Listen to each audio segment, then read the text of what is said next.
a man who was well spoken of in this network of churches. He was well spoken of by the believers there in Antioch, Lystra, and Derbe. And he recruits him. He has him join the team. And that's also what we would expect from somebody who was fulfilling the Great Commission in Matthew 28. Because if we are teaching them to observe everything that he commanded, what's the last thing he commanded? Go, make disciples of all nations, baptizing them and teaching them. So built into the Great Commission is a cycle. And so what we see is Titus, who has joined Paul's missionary team, is now at work in Crete, making sure that they have leaders who will help the churches stay on the straight and narrow. When I was sent to Kenya, the situation in Kenya matched the situation in Crete, and it still does to this day. If you look at a prayer resource like Operation World, which will teach you how to pray for all of the different countries of the world, it's a useful resource. One of the things that it'll say about praying for Kenya is its desperate need for ministry training, for leadership development. So we were sent from our church in the suburbs of Detroit to Nairobi, Kenya, to train pastors. We spent some time before that. We spent a year in Zambia, training pastors in that context, and that's where the Gasses are now. So they're right now in the same school that we were in 2011. So it's neat to see that you are continuing that gospel partnership in the same area of the world, meeting the same needs. We were sent in 2013 in Kenya.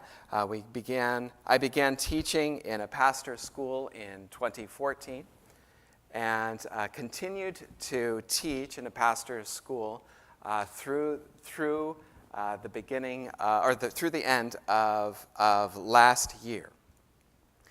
As we continued on in that role, it became clearer and clearer to me that I had a stronger and stronger desire to pastor myself.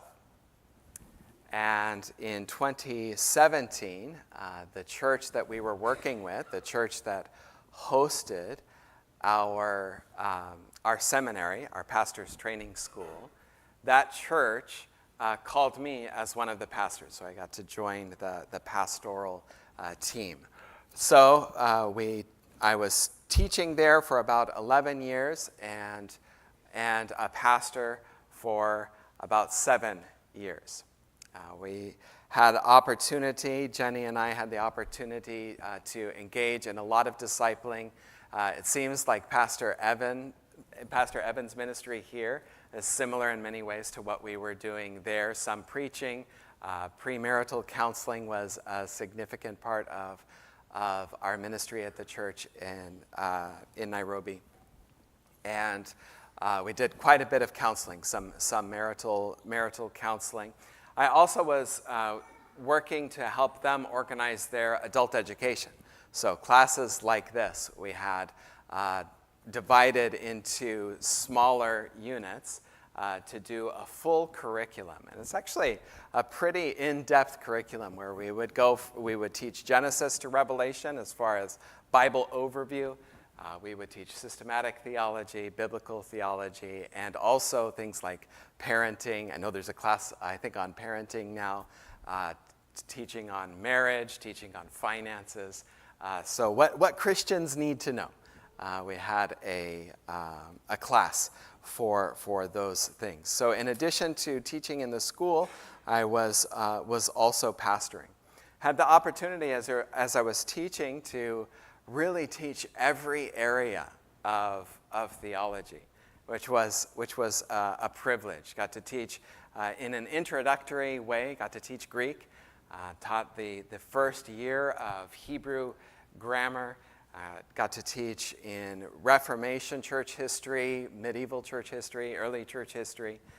So covering the bases, just about anything that folks need to learn as they are becoming pastors, as they are being trained for what pastors needed.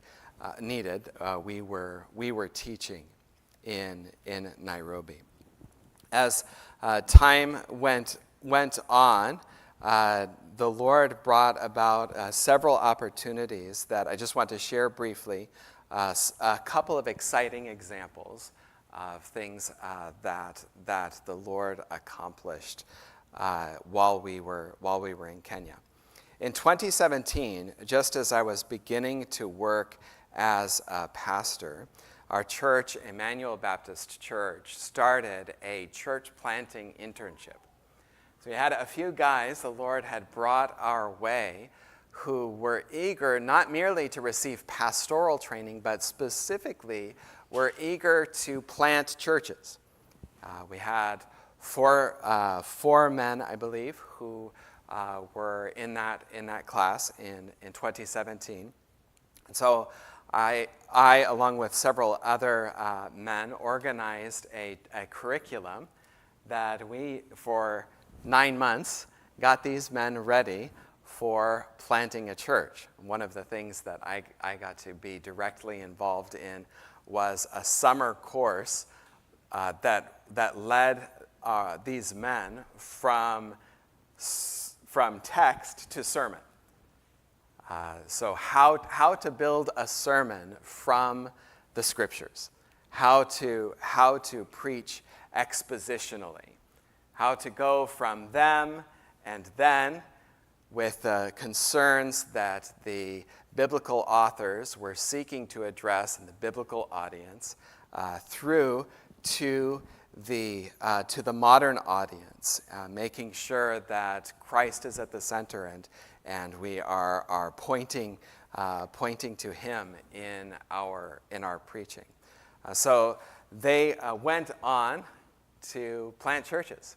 So we were able to become, in some ways, a church that was similar to the church of Antioch in the book of Acts, where we were able to plant several churches in our area and even outside of our immediate area, seeing men go to plant churches. Another example of the Lord at work, I had the opportunity when I first arrived in 2014 to begin teaching a man named Dempsey. Dempsey was a student in our original classes, and I think he just joined the classes because he was thirsty to know the Bible. No specific aspirations for ministry at the time. And he joined the classes, got to know him. His wedding was one of the first that I attended in Nairobi when we were there, so beginning to know the culture, and he was one of the ways that I got to know the culture. He continued to study the scriptures as a businessman, a member in the congregation. He had started his own business, a landscaping business, and the business flourished. He really became a very busy person, but in the midst of the busyness of his work schedule, he also became a deacon within the congregation. And the recruiting him to be a deacon fell to me, and we were kind of poking him in that direction. We read a book called Finding Faithful Elders and Deacons. And even at that time, I read it with him and another man. Even at that time, I was wondering if the Lord might work so that he could become an elder within our congregation. As the years passed, he continued to grow in his knowledge of the scriptures. He became a father and just showed Christ's grace in his family. The Lord was at work in him and through him, in his family. And more, I think we saw these qualities here in Titus 1, 5 through 9 emerge. He was among the most hospitable within the congregation. And because of his hospitality, because his dinner table was always open, because couples were coming to him for counsel, because he was already shepherding among us, it became more and more obvious that we need to recognize this guy as a pastor. We need to lead the church to officially see him as one of their leaders. So we began that process, and we had questions about where he was theologically, and he's entirely homegrown. He had not received any kind of theological training outside of our local church. So we were leaning really on the expositional ministry from the pulpit to have trained and developed this man. So we're asking questions, poking along, and the elders decide, okay, we're not going to lay hands on this man quickly. We're going to be careful. And so, Jeremy, we want you to walk with this guy through our church's statement of faith, and lesson or chapter by chapter or heading by heading in the statement of faith, see where he is and evaluate, report to the elders, shore up any weak points. And so that was a delightful assignment that I had. And to this day, I count Dempsey one of my best friends on planet Earth. Our meetings together were just such a grace. And the Lord worked through him and through his wife in our marriage and in our life. And we trust that the Lord was at work through us in their life as well.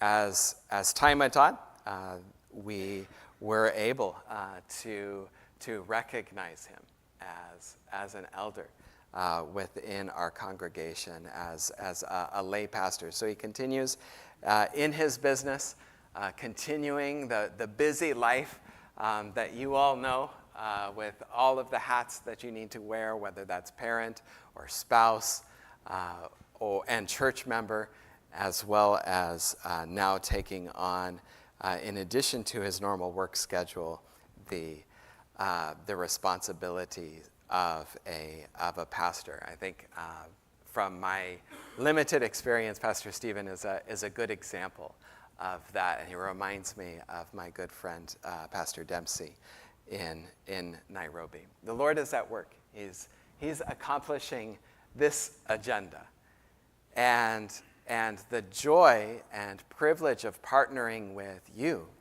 as a congregation. You were part of what made it possible for me to get a front seat in what God is up to. And this really, on the final day, when we give an account for how we used the life that God has granted us, the resources that he has entrusted to us to steward, this redounds to your account. The work in Nairobi through Emmanuel Baptist Church is something that on that final day, I believe the Lord will be pleased with. And you are part of the smile on his face in that. And we're grateful for the way that the Lord has been at work. You may have noticed, and I don't know how much you know about this, but a lot of this my presentation here has been in the past tense. And that's because the Lord, we trust that the Lord has moved us to the next phase of ministry. So let me spend a few minutes to talk about that transition as it's coming up, and then I'll open, if we have time, open for any questions that you may have. So as we were working, I think initially raising support, I would field the question from pastors who were considering partnering with us, how long do you anticipate being in Kenya? How long is this going to take? And for us, the answer was, well, when the work is done, that's how long we're going to be there. And it may be 30 years. And our objective upon arrival personally as a family was to do everything that we could to make Kenya our home, to not be divided between two continents, and to think of ourselves as away from home while we were in Kenya. This is the pilgrim call that we're all in. Right? None of us really should grow our roots so deeply here. We'll talk about this in the next hour. So deeply here, wherever here is, that we forget that we're pilgrims on our way to the celestial city. And so we were asking the Lord for help and investing our effort in settling in Kenya and thinking of that as home as much as any Christian can be at home. And so we didn't anticipate any kind of departure. We are lifers. We're all in. We're not planning on going anywhere. We'll serve as long as needed. So as I continued in ministry and the pastoral responsibilities were added to my plate, I became a pastor there. That also was part of the mindset.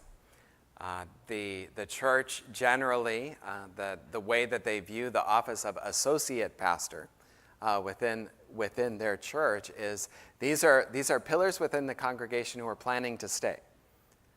They might have other elders on staff, other pastors on staff who are not associate pastors who are planning to go.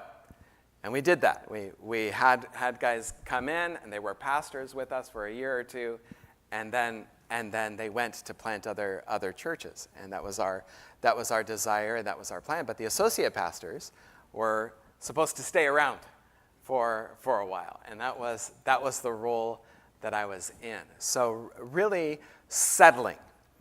But both Pastor Ken, the Kenyan lead pastor at Emmanuel, and Pastor Doran, the pastor of the church that sent us, recognized a problem with that. The problem is that a missionary from the beginning is always supposed to be looking for the replacement.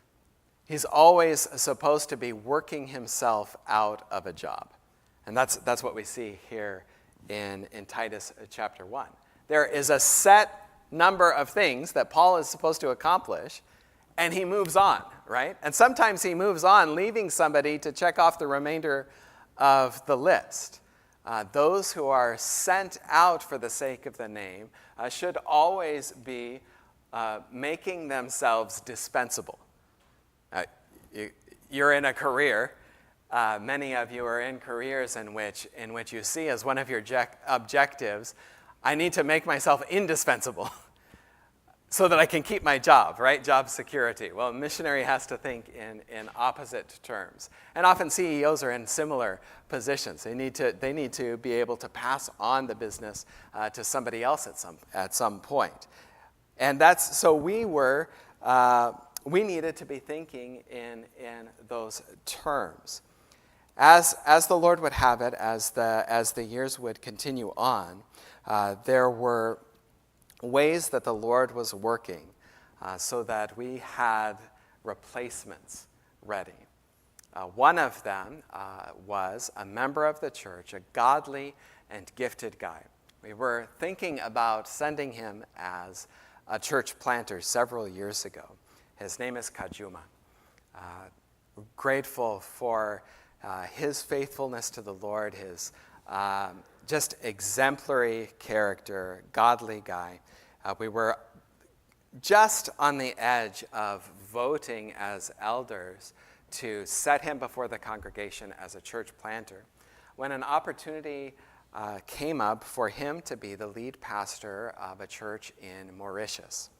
Mauritius is an African island in the Indian Ocean, and the island is a mix of African and Indian cultures. And so he had an opportunity to be a lead pastor there for several years. But part of the immigration policy of Mauritius is that everybody who comes in is there temporarily. You're never going to be long-term if you're there. So really, part of what he wanted to do is make sure that there was someone within the congregation who could replace him.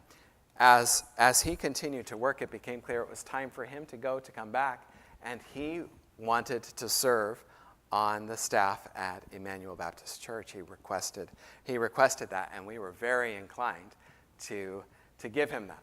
So here I am, literally occupying a physical office and working on staff at a church that wasn't paying me. I was free for them. We used Paul's line from 2 Corinthians. I robbed other churches to serve you, Paul says. So you guys were the churches. You were supporting us, and we were working for free as pastors there. And that's not a long-term solution, right?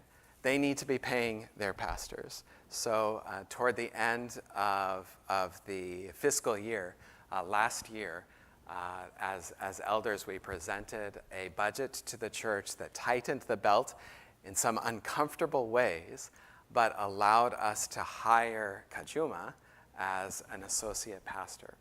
So my associate pastor role was fading into the sunset. I was able to leave that office behind, knowing that a godly, qualified Kenyan man was stepping into the role. On the training pastor's side, this February, before we left, I received an email from one of my students, a guy that I had seen as he came out of college and began to get training, did a pastoral internship with us and was in the classroom with me. He emailed me to ask me for my notes for my ancient church history class so that he could continue teaching in the classroom. So my teaching role as well was being taken by a Kenyan man. And we're so grateful for the way that this worked. So those developments were in the works. I was foreseeing that if I were to continue in Nairobi, my role had to change. I was going to be leaving the specific things that I was doing. Perhaps I could continue in an elder type role, but as far as the ministries that I was engaging in, I was being replaced in the most sweet and beautiful way that could possibly be. So it's around the time that these things were almost still subconscious in my mind, really just a back of the mind tension, that I got a call from Pastor Doran, the pastor of the church that sent us, and he invited us to return, invited me to join the faculty of the seminary in Detroit. That was not on our radar.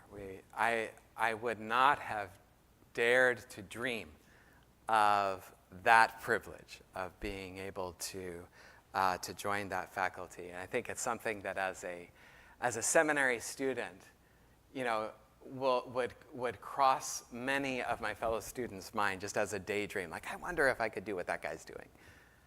We admire our seminary profs, and so to fill their shoes seems both impossible and also inviting. And so to be invited to do that was just such a shock, such a surprise. And I told Pastor, like, there's hardly anywhere in the world that we would even consider going other other than Detroit. We're at home here. This is where we've settled. This is where our roots are. Our church family is our family. And we don't have any desire to go, but if there's anywhere in the world that we would be willing to consider, it's Detroit. So the Lord was kind, just exceptionally, surprisingly kind in coordinating those two things, so that my seminary needed a professor back in Detroit, and the seminary and church didn't need me in Nairobi. And so we're grateful. Several times as I've come to report to our gospel partner churches here in the States, I've heard a note from people: we don't often get to hear of a completed work, a check mark. And so I'm not here coming to do anything but boast, like Paul says in Romans 15, in what Christ has accomplished. But you have a part in that, and I want to celebrate with you. The Lord has been at work. The nature of our relationship is changing, and there's some bittersweetness to that, because partnering with you has been a privilege. But it's coming to a good conclusion, and we're grateful. I think I have maybe a few minutes to answer questions. Looks like there's a mic in the back, so don't be timid.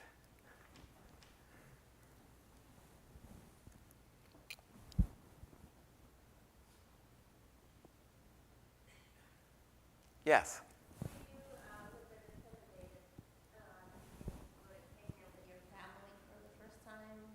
Intimidated? Like with the language barrier and everything?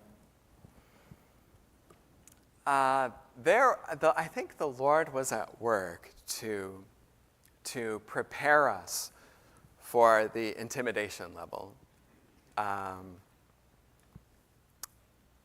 When I was, so in 2000, the year 2000, before Jenny and I were married, we knew each other. We were friends in college, and we were both separately invited to a missions trip to Nepal.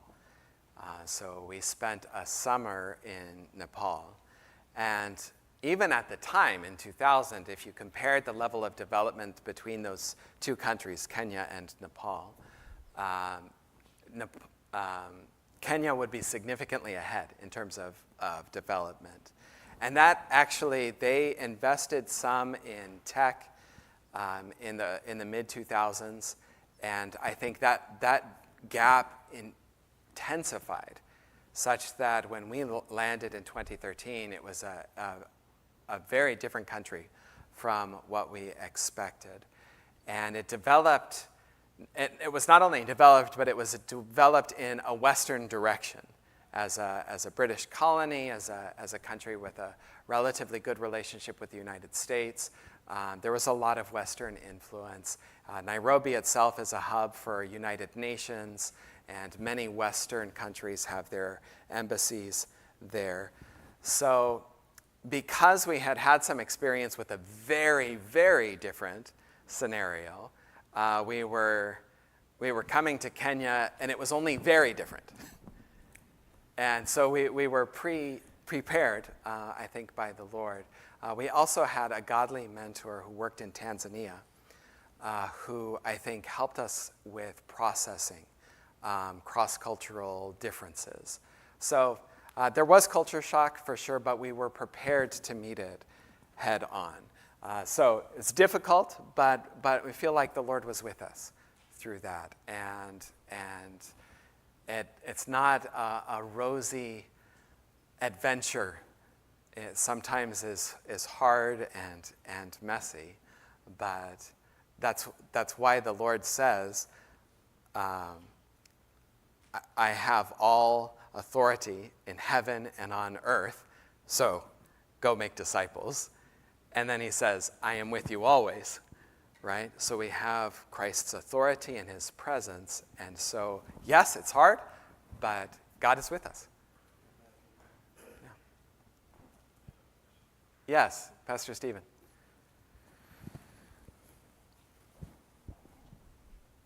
sharing what God has done in Kenya. That was so encouraging. Now, Praise in that God. description, you mentioned a few big decisions. I won't quote all of them, like going to Kenya, preparing Pastor Dempsey, then thinking about this brother who's from Mauritius coming back, and then you moved your family back to Detroit, and then you now are in school. So big decisions that you can't easily reverse. So for you and your family, what is it like to pray and have the mind of Christ as you make these choices? Yeah.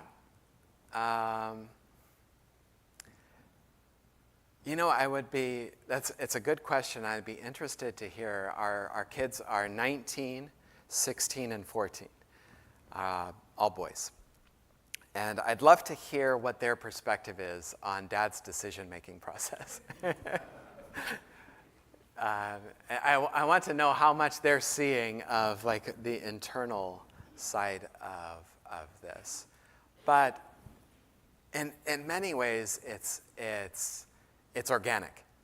Organic in the sense that, organic bearers of God's image, human beings, are giving finite, fallible advice that is nevertheless godly, submissive to God's will, desiring to see God's will accomplished, and captivated by the mission that Christ has given us. And so they just give advice, and that ends up having ramifications. So when we first started toward Kenya, the plan had actually been that we would go to the UK. I had actually met with a missionary an American who's really, I just felt like a solid missionary in the UK. We met with him, and we're planning to have him mentor us. And we visited the UK, Jenny and I, to scope things out and see what opportunities for ministry were there. And then a couple of the pastors in our congregation, in informal ways, said, "Hey, Dan Huffstetler, Jonathan Moore, considering going to Kenya, you should consider it too." This church has also supported Jonathan Moore. And so we did. And we took a trip and prayed about it, and it was a great fit. We had the pastor of the church there, the church planter, Joel Weaver, say something like, if Jenny doesn't visit, we will not let you join our team. Jenny needs to visit first and see what regular life is like. And he was very clear. He wasn't talking about a tourist trip to see rhinos and lions. He was talking about like regular, boring life in Africa with all of the inconveniences of hour-long traffic, etc. And we did that. And Jenny was ready to go. These are the ways that the Lord leads. Seeing, for example, the way that on one side my job was disappearing in Nairobi and a job was opening up in Detroit. That's like, I'm not hearing an audible voice. It's just kind of like a wisdom kind of decision. This seems like the right step to take. I knew from the beginning that my job was temporary and that I should be looking for my replacements. And that's a biblical principle, right? And so it just takes wisdom to like be able to keep your eyes open to see that. Because there's always work to be done, right? There's always another job that you can fit into. But the question is, am I the right person to do it? And so applying the biblical principle, like actually it should be somebody local, to the life situation that I was in. It's just, that's how the Lord works. Yeah. There's another decision in there that I missed, but they're all kind of like that. Get a lot of advice and make those steps out of a desire to honor the Lord. My time's up, so let me briefly close in prayer, and I'll dismiss you. Thank you, Lord, for what you have accomplished and the time that we've had this morning to review that. Lord, grant us confidence in whatever the next phase of our journey is, so that we may see your work accomplished through Christ, in whose name we pray. Amen.